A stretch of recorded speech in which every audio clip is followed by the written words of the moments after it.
రామరాజు కుటుంబ సభ్యులంతా కలిసి భోజనం చేస్తూ ఉంటారు. ఇక ప్రేమ ధీరజ్ కోసం ఎదురు చూస్తూ భోజనం చేయదు. ఆ తర్వాత వేదవతి ప్రేమ దగ్గరికి వచ్చి, నీ కారణంగా కూడా ఆయన మాటలు పడి అవమానపడే పరిస్థితి రాకూడదు. నువ్వు ట్యూషన్స్ అని, డాన్స్ క్లాసులని, ఇలా బయటికి వెళ్లి చేసే పనులు చేయనని నాకు మాట ఇవ్వు ప్రేమ అంటూ అడుగుతుంది. దానికి బాధగా ప్రేమ చూస్తుంది. వేదవతి మాటకు విలువనిచ్చి ప్రేమ అలాంటి పనులు ఇప్పటి నుండి చేయనని చేతిలో చేయి వేసి మాటిస్తుంది.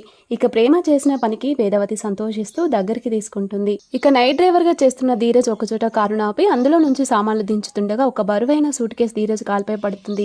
ఇక దాని కారణంగా ధీరజ్ కాలుకి బలమైన గాయం, రక్తం కూడా వస్తుంది. ఆ దెబ్బ కారణంగా ధీరజ్ అల్లాడిపోతాడు. ఇక నైట్ అంతా కార్ డ్రైవింగ్ చేసిన ధీరజ్ తెల్లవారుజామున ఇంటికి వచ్చి అలాగే నిద్రలోకి జారుకుంటాడు. ఇక ధీరజ్ కోసం ఎదురు చూసిన ప్రేమ సంతోషిస్తుంది. నిద్రపోతున్న ధీరజ్ కి బెడ్షీట్ కప్పుతుండగా అతని కాలికున్న గాయాన్ని చూసి ప్రేమ షాక్ అవుతుంది. వెంటనే ఇంట్లోకి వెళ్లి ఫస్ట్ ఎయిడ్ బాక్స్ ని తెచ్చి ధీరజ్ కి కట్టుకడుతుంది. నా కోసమే కదా ధీరజ్ ఇంతలా కష్టపడుతున్నాడు, నా చదువుల కోసం నైట్ డ్యూటీ కూడా చేస్తున్నాడంటూ ధీరజ్ ని చూస్తూ మనసులో బాధపడుతుంది ప్రేమ. ఇక లేటెస్ట్ అప్డేట్స్ కోసం ఛానల్ ని వెంటనే సబ్స్క్రైబ్ చేసుకొని పక్కనే ఉన్న బెల్ ఐకాన్ ని యాక్టివేట్ చేసుకోండి. Thank you for watching.